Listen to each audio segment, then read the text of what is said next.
الله الرحمن الرحيم الحمد لله رب العالمين اتاني علي ما با فو يبدي ميا كو بتشودي اغفصا ككن كو سوبن ko mabi jamala me nyina fembila go bamano ko mabi jamala me nyina fembila wege okay ibise ka ke jamala mais ini jamala moko nunu wakilite ndongo fe ibise ka ke jamala mais yakilite donc wala ibi jamala me nyina fembila ko bena anyina jabado ko bena nyene baji nyene jebadu voilà j'arrive à dire le mot ko onya et donc par exemple il y a jama ko mi fo sisa il ta so ibe ke jamala mais i wala linte be mo ko kelemes na dro i bo wala i jama yere ko i bi fenga kele dro bo kele ne nyina jabakay musukroba do konema ako tlali yorola ika soro tlali kala ibo duskuna kafsani ba nyekoro awo emuna moko do be ki nyakoro ibe nyina ko awo kabako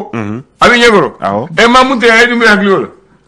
fin be yakli de wu Allah akbar inye mo kale me ka mo kala me yakli tala awo ane o vo ngob ke jako ko va fo be kede aye baxi tabla ka soro Etienne Siglen da to ko mo ko baxi munte ya bolu fo akli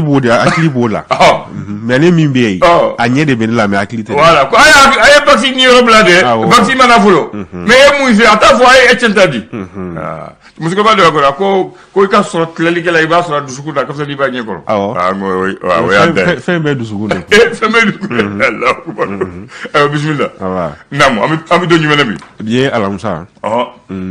juin kalo kile temps ani woro namu ça ba flalen muka ani fla aujourd'hui on appelle ça la journée de l'enfant africain ah d'accord la journée de l'enfant africain et c'est donc doté journée do ça ouais aywa ko ni bala journée de l'enfant africain gafe beya amba tamit lesor way fasare ka fasri lesor ko ni nyanga nyeta amba fe kata nye est ce que mbisraka esor ale kuma na feminga o de yi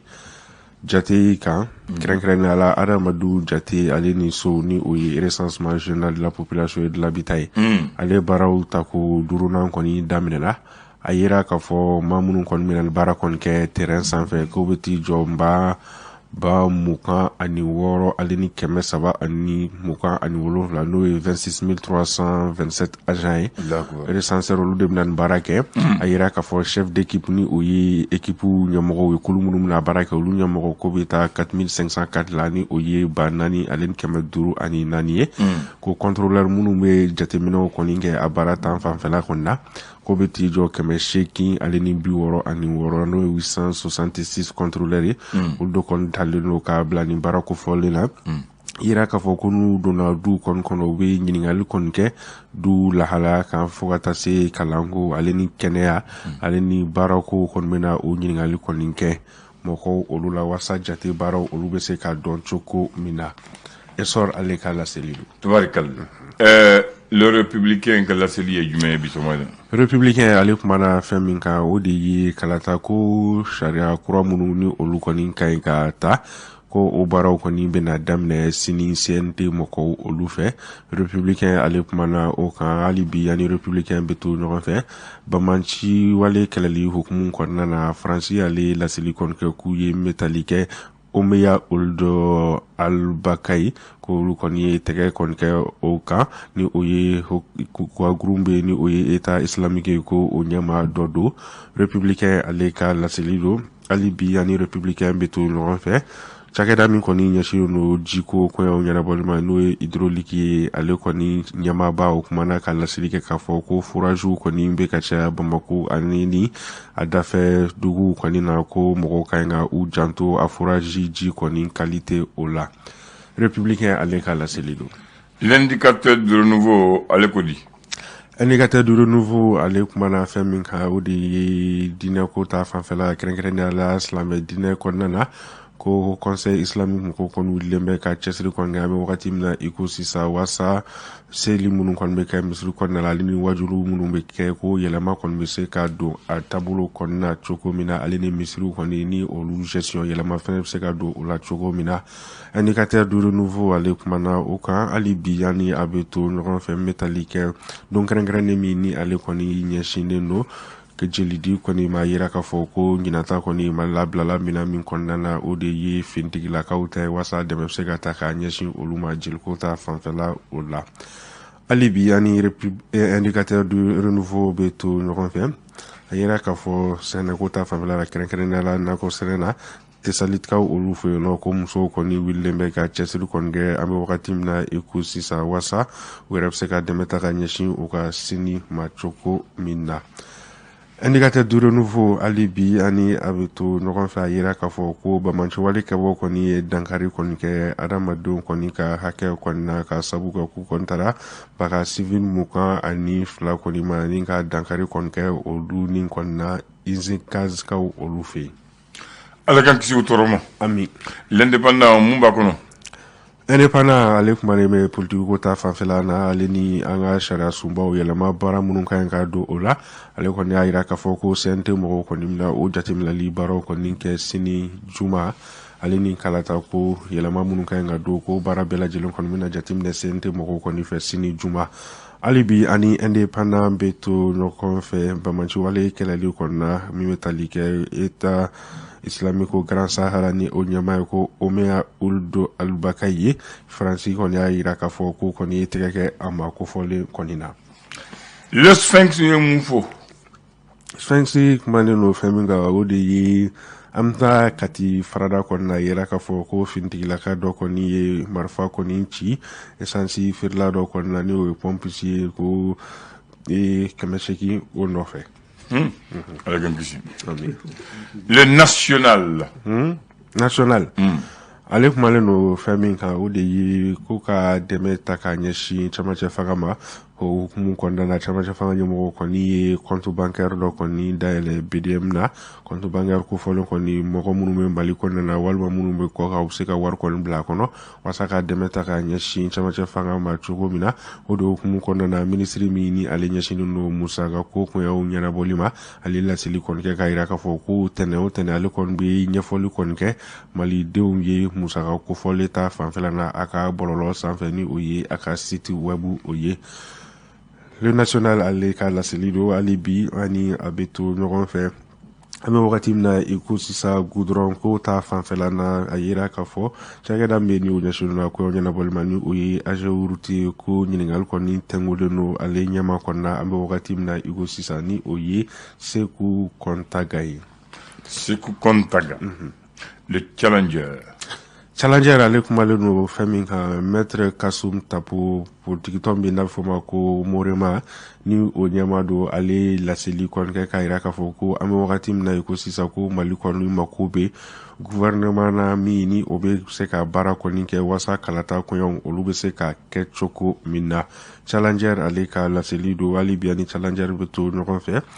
Abdoulaye Diop ni ale Mali ka ministre min ɲɛsinnen don Mali ka kokan koyaw ɲɛnabɔli ma ale kɔni ka laseli kɔni senfɛ New York kaw olu fɛ yen nɔ ko laseli kɔni b'a jira k'a fɔ ko kɔni bɛ ka jigisigi kumaw kɔni fɔ ale ni ka jigisigi walew kɔni kɛ walasa sanction min y'o talen don CEDEAO mɔgɔw fɛ ko don n'a nataw la o bɛ se ka wuli cogo min na Challenger ale ka laseli don. An ba kuncɛ ni kabako fadenya Burama n'a ka kobaw. Kabako ni ye braquage min ni o kɛra maa minnu ni olu kɔni bɛ sira tigɛ bolimafɛnw na kɛrɛnkɛrɛnnenya la transport kunbaw la ko ka kɔni kɛra Kucala fo ka taa se Mpɛsoba ma yɛrɛ k'a fɔ u kɔni ye sira tigɛ min bɛ tali kɛ kariw la o yɛrɛ sira tigɛ kɔni senfɛ a mɔgɔw kɔni k'u sera ka 15,000,000 kɔni bɔ mɔgɔw kunna ale ni u ka fɛn valeur caman kɔni bɔ u kunna sira tigɛ in kɔni wale kɔnɔna na. hali bi ani kabako bɛ to ɲɔgɔn fɛ sisan an bɛ taa Tɔnbɔkutukaw olu fɛ yen nɔ kɛrɛnkɛrɛnnenya la ka Jinkari Ber ale misiri kɔni kɔnɔna na ko a yira k'a fɔ maa fila kɔni k'u b'a fɛ ka taa moto kɔni suɲɛ misiri kɔnɔna na ko nka tɛgɛ kɔni sera ka kɛ u da u kan ni ka u minɛ ka u di Tɔnbɔkutu ale finitigilakaw olu ma. Kabako ale ka laseli do hali bi ani kabako bɛ to ɲɔgɔn fɛ sisan an bɛ taa Kayindikaw olu fɛ yen nɔ a yira k'a fɔ olu kɔni ka deuxième arrondissement mɔgɔw kɔni ka wulikajɔ kɔni sera ka kɛ sababu ye ni ka tɛgɛ kɔni kɛ bagan sanna dɔ la yira k'a fɔ bagan sanna kofɔlen yɛrɛ kɔni ko phobie de kɔni k'u bɛ a bolo kabako ale ka laseli don. Maa mun bɛ taa sonyɛli kɛ misiri la olu tɛ sirala ɲɛ dɛ. Ayi n'o tiɲɛ na o ye jagɛlɛya da ye.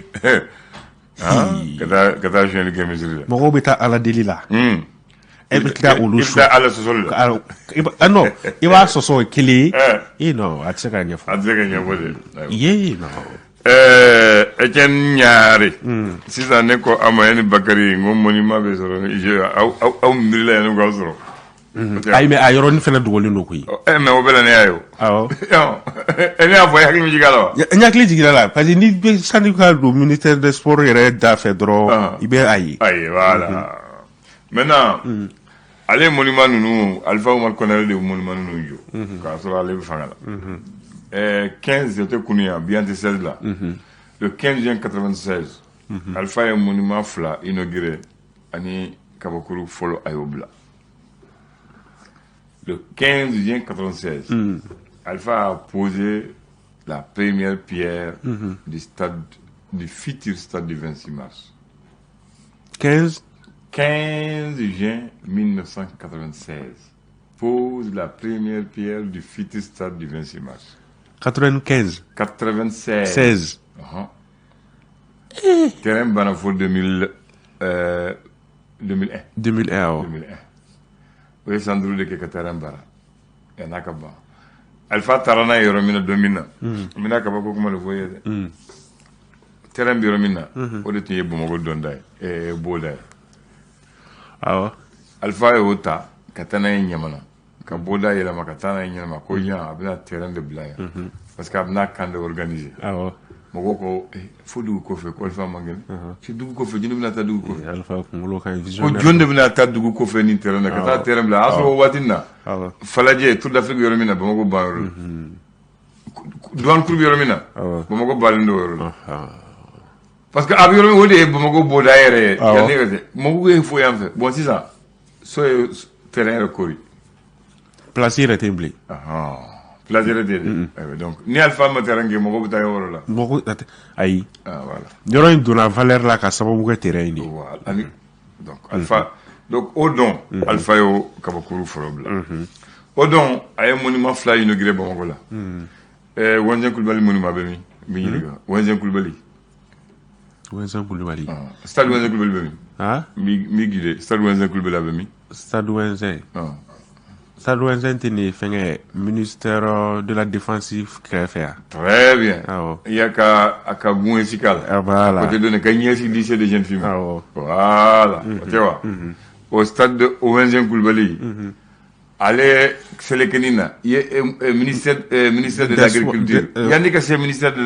des sports ma ministère de l'agriculture et de l'élevage tun bɛ yen awɔ i fara mɔgɔw ka yɔrɔ o sɛlɛkɛnin na yanni ka taa direction de l'action culturelle la o sɛlɛkɛnin na o monument bɛ yɔrɔ de la parce que i m'a kɔlɔsi awɔ n b'a la wayi